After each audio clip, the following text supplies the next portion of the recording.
What is up, you YouTubers? It's Harpy89 and the voices in my head coming at you from the Duelist Den. And today I am profiling my Paleozoic frog deck build. Now this is a deck that I swore up and down that I would never build because I absolutely hated it.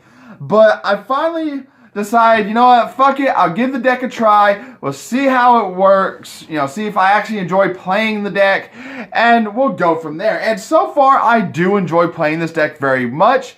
It is a control-based deck, which essentially means you control what your opponent's doing, sort of.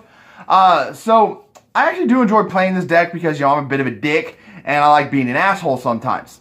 But anyway, this is a sort of a budget build, as I don't have the money to sink into trap tricks, or things like hand traps, ghost reapers, things like that. But this is still a very, very viable build you can play and run effectively.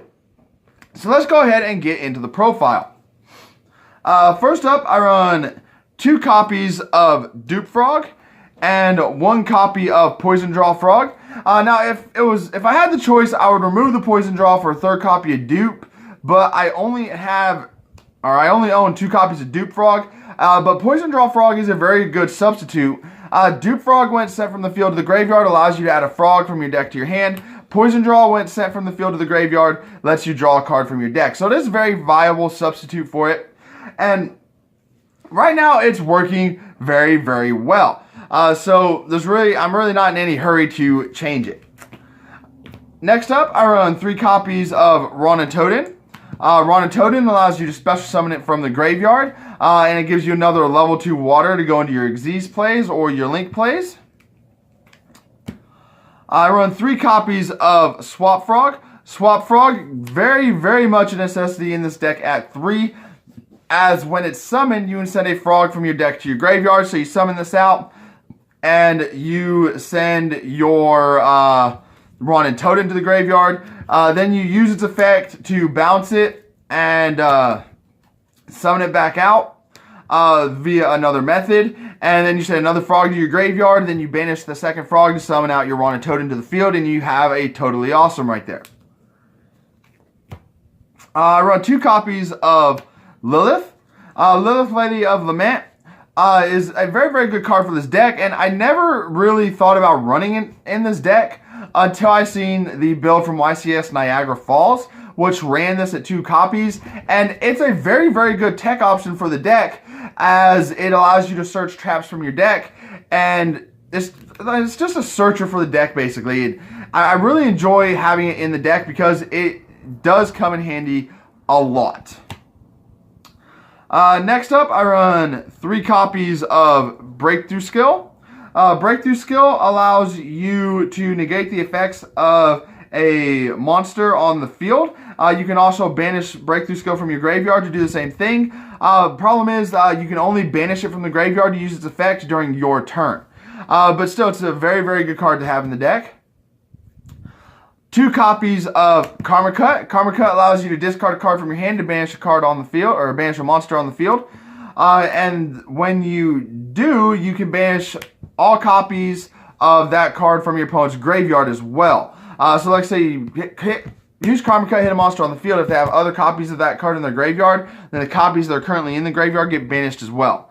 Very, very good card, especially for things like graveyard recursion decks, like the Zombie Horde structure deck just came out. This would be a very good card to use against something like that. I got 2 copies of Lost Wind. Lost Wind allows you to target a face-up special summon monster on the field, and it has its effects negated, and its original attack is halved. If a monster is special summoned from your opponent's extra deck, well, this card is in the graveyard, except during the damage step, of course. You can set this card, but banish it when it leaves the field. Now, if I had the choice, I would remove 1 of the Breakthrough Skills for a 3rd Lost Wind. Unfortunately, I only have 2 Lost Winds that I own. And it still works pretty well at 2, because you can recycle this from the graveyard as well. Next up, I run 2 copies of Paleozoic Canadia. Now, if you don't know what the Paleozoics do, if they're in your graveyard, whenever you activate a trap, you can chain this from your graveyard to special summon them. All the Paleozoic traps have that same effect. But anyway, Canadia allows you to target a face-up monster your opponent controls, and change it to face down defense position. Now you only want to run 2 of these in my opinion at most, because link monsters cannot go into defense position at all. So you really only need to have 2 of these in the deck. Next up, I run 2 copies of Dinomischus. This lets you target a face-up card on the field, discard a card, and if you do, banish it.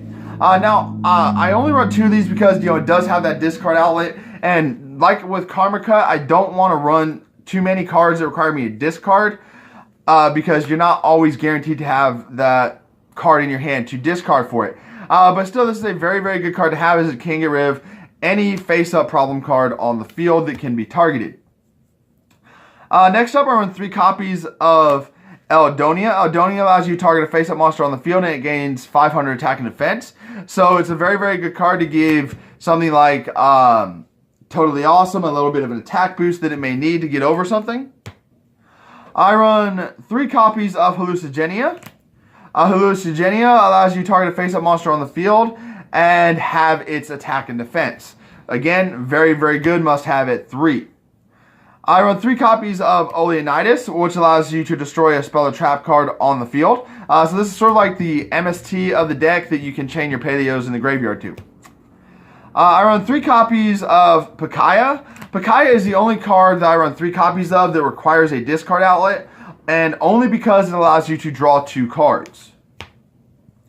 Then, of course, I run Reckless Greeds, 3 copies of Reckless Greeds. Reckless Greeds not only is a great substitute for Pot of Desires, as you're still getting your 2 draws, but you can also chain your Paleos in the graveyard to the Reckless Greeds. And if you have a Tahlequah on the field, it's missing those 2 draws is not going to hurt you at all. I run 1 copy of Any Spell Fragrance. I felt only 1 copy was enough for this deck, because the biggest thing you're going to use Any Spell Fragrance for would have to be Sky Strikers. And with Sky Strikers, you disrupt them for a turn, there's nothing they can do, and you're going to gain a huge advantage. So I felt like only running 1 copy of this in the deck was fine. I may eventually bump it up to 2, but for right now, 1 is doing just great in this deck. I haven't had any issues where I needed to run the 2nd copy as of yet. Then, of course, I run 2 copies of Imperial Iron Wall. Now, the reason Iron Wall is in here is because when you summon the Paleos from your graveyard, when they leave the field, they banish themselves. With Iron Wall, they won't banish themselves. Like you have Paleos summoned from the graveyard, you have Iron Wall on the field. When those Paleos leave the field, instead of being banished, they're just going to go straight back to the graveyard, so you can use them yet again. And I feel Iron Wall is, in my opinion, a must-have for Paleo decks, just because it allows you to constantly have those Paleos in your graveyard for use. For the extra deck, I run 2 copies of Opabinia, I think is how you say it. It requires 2 level 2s, allows you to activate traps from your hand, activate Paleo traps from your hand. And if it has a trap card as a material, you can detach the material to add a Paleo trap from your deck to your hand. So this is a searcher for the deck that is unaffected by monster effects. I also run 2 copies of Malocaris. I think I'm saying that right. It does require 3 level 2s at minimum. You can have 3 or more level 2s. But what it does is it's unaffected by other monster effects. Once per turn, of a trap card is sent from your spell and trap zone to the graveyard. Except during the damage step, you can extract the top card of your grave deck, and if it is a trap, you add it to your hand. And if it was not a trap, you send it to the graveyard. Once per turn, during either player's turn, if this card has a trap as an Xyz material, you can detach material from this card to target a card on the field and destroy it. So, built-in protection and destruction effects. Next up, I run 3 copies of Totally Awesome. Totally Awesome is really what makes this deck as viable as it is. As you put Toad on the field, and then you just basically tell your opponent, no, you're not going to do whatever it is you wanted to do. Furthermore, when Toad is sent from the field to the graveyard, you can add a water monster back from your graveyard to your hand. So what you do is Toad gets sent to the graveyard. If you have no other targets, or if no other targets you need, you just add the toad back. It goes back to your extra deck, and you recycle it. I mean, so basically, running 3 toads, you basically have an infinite supply of Totally Awesomes to use against your opponent. I run 1 copy of Phantom Knights of Cursed Javelin, which allows you to reduce the attack of opponent's monster to 0. I am still a little iffy about running this card in the deck, yeah, it does reduce your opponent's monster's attack to 0, but I feel it would really be better if you ran this with some Phantom Knights cards, as you can use the effect during your opponent's turn if it has a Phantom Knight card attached to it as material. But I just feel like I don't use this card to its full potential because I don't run any Phantom Knight cards. But still, it's a very, very good card to have. The ability to reduce your opponent's the attack of one of your opponent's monsters is a very good effect to have in the deck. For links, I run 1 copy of Nightmare Mermaid because Ibly is still a thing. 1 copy of Underclock Taker. Again, same as Cursed Javelin, lowering the attack of your opponent's monsters, very, very useful. 3 copies of Miss Starboy, because giving that attack boost to all your monsters is very, very fun and very useful in the deck. Furthermore, Miss Starboy can do something similar that Toad can. When it's sent to the graveyard, you add a water monster back from your graveyard to your hand, so you just keep recycling the Miss Starboys and have an infinite use of the Miss Starboy. I also run 1 copy of Topologic Trispania and 1 copy of Bomber Dragon, simply because the Paleos can be special summoned from the graveyard, and if you have one of these on the field, you summon a Paleo from your graveyard to result points to, and you pretty much just tell your opponent, no, you're not going to do anything. Sort of like with Totally Awesome.